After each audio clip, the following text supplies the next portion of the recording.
Welcome to the Sales SOS podcast, where we answer your sales distress calls. I'm your host, Liz Hyman, bringing the rescue boat to your sales challenges. In this ever-changing sales environment, it's easy for leaders to feel adrift. We're here to be the beacon guiding you to success.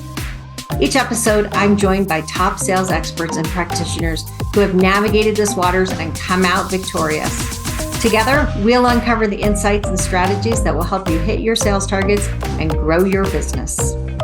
So if you're ready to turn your sales distress into sales success, you're in the right place. Let's dive into today's topic. Welcome to the Sales SOS podcast. I'm Liz Hyman, your captain, I guess is my new title. And this is your crew, Chris Bowen, Mike Simmons, Renee Bigelow. And we're going to talk, we've been talking in this little mini series about planning for the new year. We started with strategy. If you missed that, go back and listen to that. And then we talked a little bit about looking back to look forward. And now we're going to talk about looking at your existing customer base and planning that growth.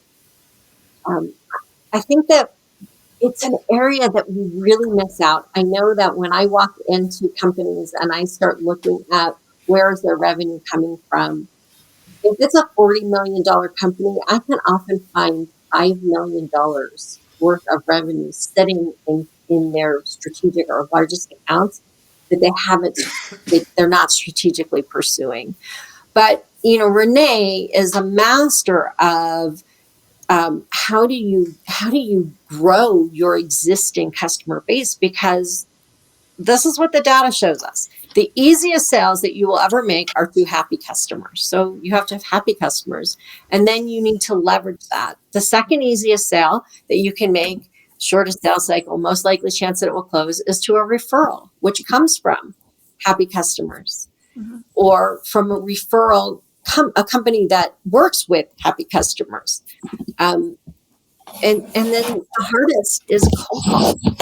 Your lowest percentage chance of success, the least likely that they'll be happy in the long run. So if we know this, if we know that the expense of a new client is so much greater than the expense of selling to an existing customer, we need to think about how, as we plan our growth, do we want to leverage our existing client base.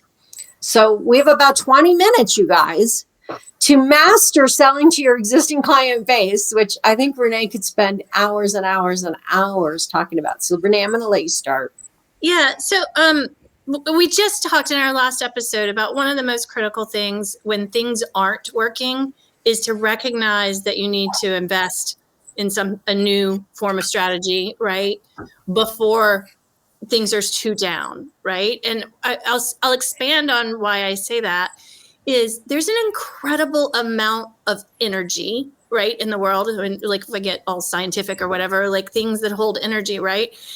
You have all of this mass of energy in what is working in your organization, and it can fuel new energy. The problem is there's often not a mechanism to capture and activate that energy. And if you do that, that's how you start getting referrals, right, Liz? Or you figure out, often in your existing customer base are people who love you, right? They really love you. Even if what you're doing is a dying business, and I've worked with several since I worked in media, and people know that I know how to come out of that. I end up with people that call me for this. Okay, wait. I just have to say, I can top any of those because I worked with the Kodak department that was selling microfiche and CDs came out. So yes, they can still love you. So they can still love you, right? Even when the writing is clear on the wall that the world is changing. When you still have those people who love you, consider them a network that you can start growing your new business from, not just a referral, but a network. Do they have vendors that would be the perfect partnership for you to go in? Do they have sister affiliates? Do they go to trade show or part of a trade organization that would be a perfect place for you to be a part of? You have to get really close to them. And Liz, you talk about this all the time, that we often get too far removed from our customers once we sell them, right? But if you really dive in and look at the people who love you and think about all the pieces of real estate or all the levers that you can activate with those people inside of a broader network, you often get a lot of momentum so that you start whatever you're doing so much stronger. So I'll stop there just because you're right. I could go on, but I want to hear everybody's perspective. Go ahead, Mike. I think one of the keys that Renee hit on there that most people forget is your customers want you to be successful. Because if you're not successful, you can no longer serve them. And if you can no longer serve them, they're in trouble, depending on how well you align to whatever their broader business objectives are. So don't forget that. Like that is I just want to, I think, what do the kids say? Double click on that point. I want to double click on that point for you all. It's important. And an example of that, I had a client who was doing, they had a foundry and they were making parts for big tractor trailer companies like Peterbilt and Mack Truck. And they kept getting pushed down on price and pushed on price. And they kept giving and giving and giving. And we started looking at the numbers and we're like, you can't continue to exist at these prices. So they went back and said, hey, we can't, if we keep doing this, we're going to go out of business. And their response was, we don't want you to go out of business. So let's relook at this. How can we help you to continue to do this? So we think we have no leverage. We think that, if they tell us a certain price and they're a huge customer, we have no choice but to accept it. And it isn't true. And if it is true, then you need to be rethinking the direction of your business. I will tell you that I have walked into many businesses, looked at their customers, and realized that their largest customer who makes up 20% of their revenue leaves them in the negative. So they exist every day to pay the bills to support that customer, but there's no profit in it. So they make their profit off of all of their smaller customers, but they're afraid to fire the bigger customer because then they'd have to lay people off. But that logic doesn't make sense. You need to develop relationships with these largest accounts. If they don't see you as valuable, then you need to rethink it. But if they do see you as valuable, you need to work together with them to make sure that your business is profitable. It's not a win to them if it's not. Yeah, and it doesn't have to be adversarial, right? Like you don't have to go to them and say, look, you got to change your price. You can just start thinking more strategically and be like, what else do you offer that brings us value? Right? Is your logo that important? Are you such a market leader that if we show that you're a customer, it's worth it for the loss? Then bleed that dry. Make sure it's everywhere. Make sure they agree to case studies and testimonials, and we'll speak at conferences about how much what you do for them helps them, right? Or can they make introductions into their sister companies or whatever else, right? It doesn't always have to be adversarial. These are people who you've got access to, meaning you don't need to make assumptions around what's working, what's not working, why it's not working. Don't wait until you need to have the conversation though, because if hey, we're running out of business and we need to bump everybody's price point up 10% at the end of the year or at their next renewal period, don't tell them the day before their renewal or when you send the renewal information out. Have that conversation in advance, set some expectations, figure out areas where you might be able to trade, to Renee's point and some of the other points that were made here. There are things that are extremely valuable to you that are throwaways on their side. And there are things that are extremely valuable to them that are throwaways on your side. And if you don't know what those trades are, you're not doing your job.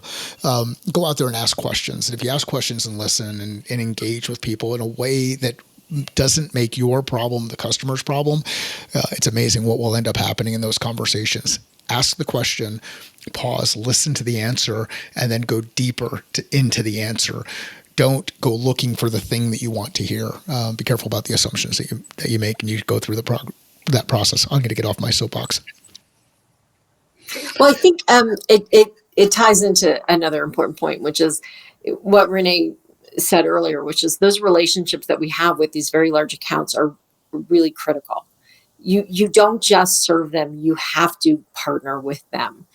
And we got a phone call when my sister and I used to work together from a very large company, and one of their largest, in this division, one of their largest companies was talking to the competition. And so they came to us and said, hey, we need negotiation training. And we're like, you need negotiation training because a competitor came in at a lower price and now they want to look at your pricing. Too late. It's too late. This isn't about negotiation. This is about building relationships, building trust, understanding their business, knowing what's most important to them, understanding how you serve them in a way that isn't replaceable. But if you have an account that's that big and somebody else could come in and start flipping the switch on you because their price is a couple dollars lower, you haven't done your job. And all the price negotiating tactics in the world aren't going to save you. Can I just stick up for a salesperson here too and say, this is not, these key accounts, that relationship is not solely on the salesperson, right? Like for these kinds of things that we're talking about, unlocking other value and these deep conversations, this should be a key leadership activity. Like if we're talking about what are the most important things to work on in a business, these are some of the most important things. And that's across the board. Does your product team talk to them? Do they know what's important? Do they consider their day-to-day life when they're building things out and like get to know them because it would help them learn other people, right? Does your marketing team really understand it? And are they looking at ways to showcase that this big key account uses you, right? Or does finance understand how they need to be billed? If they have this really complicated PO process, can we work with them? Like all of these things, every department really needs to pitch in, and the leadership has to drive that to Absolutely. get to this deep value, right? I think you have to also, I think this is where a salesperson though does need to pick up the ball a little bit. And that is making sure that the other departments understand what you're doing inside that account and who at least from your perspective, who the players are, what they care about, things like that, then pulling in those other perspectives. I mean, and because you'll see sellers that get on edge a little bit when the CEO or CFO or your CMO wants to go meet with this customer and they're scared you're going to blow something up. Right. And it's like, well, then prepare me for the things that we should not talk about. What are we currently working towards? What are we currently working on? Maybe I can help you overcome some of those landmines. Maybe I can give them that executive, we're gonna make sure you're successful sort of speech and what we're willing to do from an investment perspective or what we're willing to go through. If as a seller, you're not setting your leadership up with a clear understanding of the account, at least from your perspective, where the holes are, where the positives are, then you're also not doing your portion of that job. There's a way to pull all these people in to where you're going to get a net add as opposed to looking at the count getting more segmented. Have an account plan. I mean, like seriously, have a freaking account plan. And if you don't know what an account plan is, do some freaking research. I can help. Liz can help. Have an account plan and share that account plan. I think it's funny. Right when Renee started to say, "Hey, it's not just on you, the salespeople," I started to get triggered. And the thing that triggered me is there's so many of you sales professionals, sales reps out there who talk about, this is my account. I own it. I'm the account owner. Okay. Show me your account plan. Show me what you're doing. Show me how you're not going to fail alone. Show me how you're being a good stakeholder of the business, how you're being a good stakeholder of their business. So like we're talking a lot about business planning, strategic planning for the next year. What does your business plan look like for that specific account? What are their objectives? What's their strategy? How do you align with their strategy? Are you embedded in those tactics?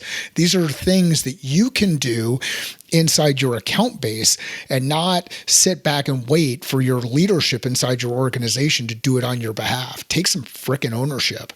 Anyhow. Well, and I will say this. I mean, it is someone's account. Someone is the quarterback of that account, whether it is a sales rep or whether it's an account person or whether it's a customer success person. There's someone who must be the quarterback of that account. They must create a strategic plan for that account, or what I like to call a key account strategy. And they must use the entire team and manage that team. So it is not key account planning or key account management and growth is not tennis, solo tennis. It's football. And you're not blocking and tackling, but you're certainly working as a team toward a goal. And those goals need to be clear. And build on that. Like you just said, there's a quarterback. So there's a quarterback who has a certain role that they're going to do in this thing. There's also an offensive coordinator. There's an owner. There are position coaches. There are people who are playing different positions. And if you don't know all of those characters that are inside, then again, how are you operating that team? How are you leading that team effectively? Know what your role is as you're going through it. So yeah, I think it's an awesome way to look at it, Liz. Like there's a quarterback that's out there who's going to quarterback this thing and is going to lead when we're out on the field. There's also somebody who's out there in the box watching down. Calling the shots. And can make some decisions because they can see the whole field. And then there's somebody who ideally hired the right people. And my team is the New York Jets, and our ownership sucks. There's a complete lack of leadership inside that organization. So I shouldn't even be talking about football. I'd just like to throw in one other risk to what you said, because I do think this is out there a lot, Mike, of that's my account, I own it, right? Like I'm the person, has to go through me. I think that mindset started over decades ago, and somewhere around a decade or 15 years ago, people started moving in jobs much more often, right? So when you had somebody who was working for the gold watch and going to stay there their whole career, that was a totally different equation than now. The people, your sales rep leaving can take, if they are the only point of contact, you do not have a sticky account, right? They're going to go where that person goes because that's who they had the relationship. And worse, what if they are only dealing with one person on that side and that person leaves, right? You need multiple relationships totally intermingled because it makes an account much more sticky. We talk about like all these extra features or things like that, or services that accounts use, and that makes them sticky. It's just as equal. How many people are they dealing with? And what are the relationships that are building, and how integrated are your companies together?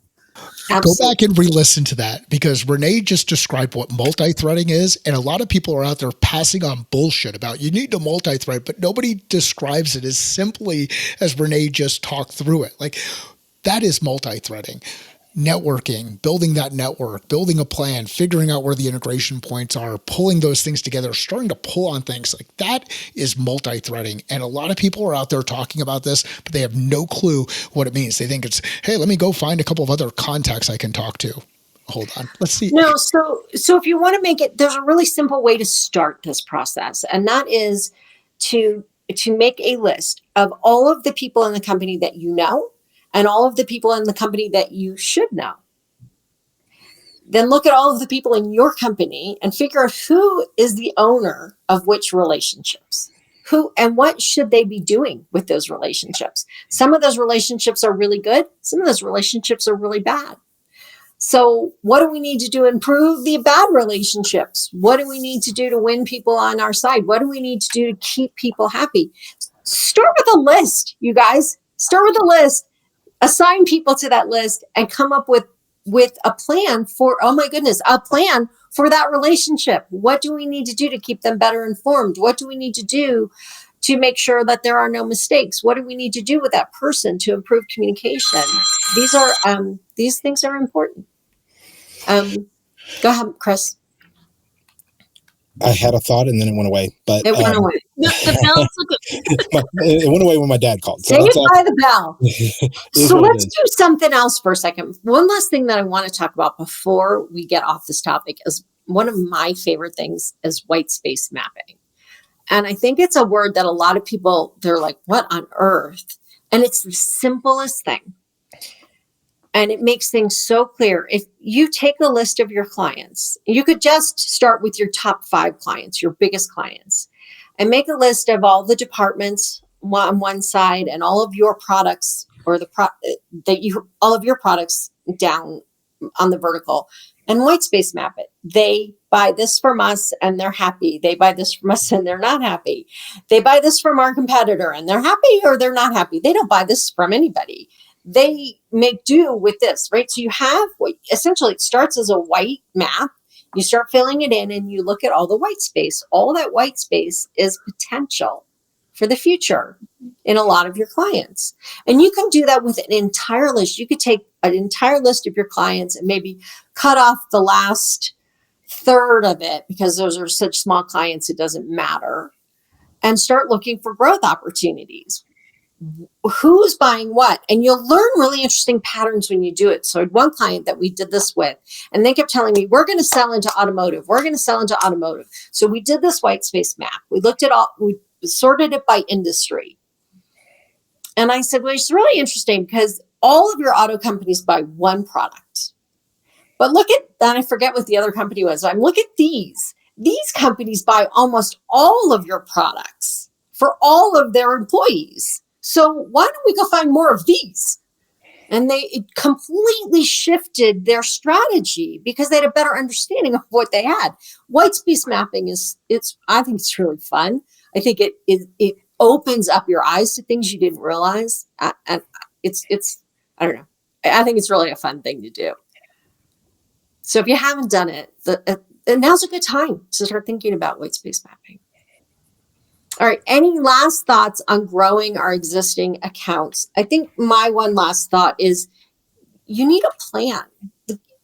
You don't just get clients and then think they're going to call you every time they need something. You need a plan for staying in touch with them. You need a plan for meeting with them. You need a plan for getting to them when they're at events or getting them to events. Somehow you need to have an engagement plan that helps your clients stay happy and buy more from you. And we often think, well, I don't want to sell. I don't want to always be selling to my clients.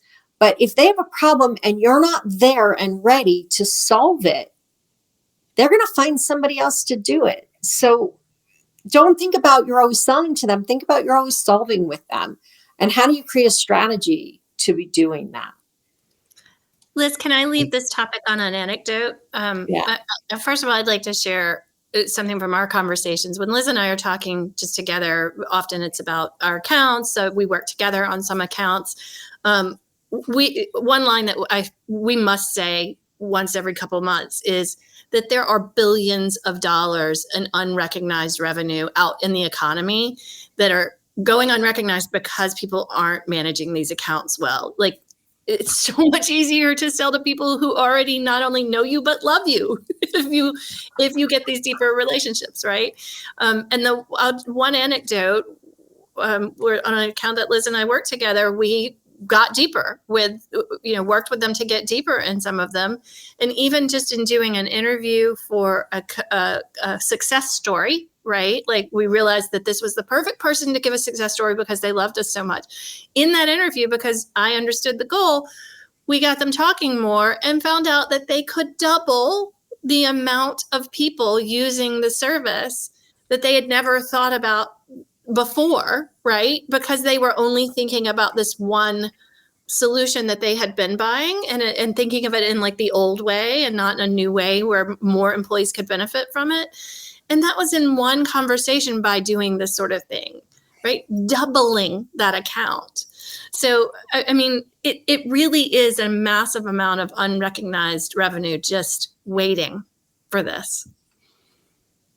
I think that's a great place to wrap this up. Leverage your existing accounts and make a plan to leverage them. Thanks for joining us for this episode of Sales SOS Podcast. We are going to continue this series in our next episode, so we hope to see you there. And that's a wrap of this episode of the Sales SOS Podcast. A huge thank you to our experts for throwing us a lifeline with their insights. We hope today's episode has equipped you to navigate the sales seas with confidence.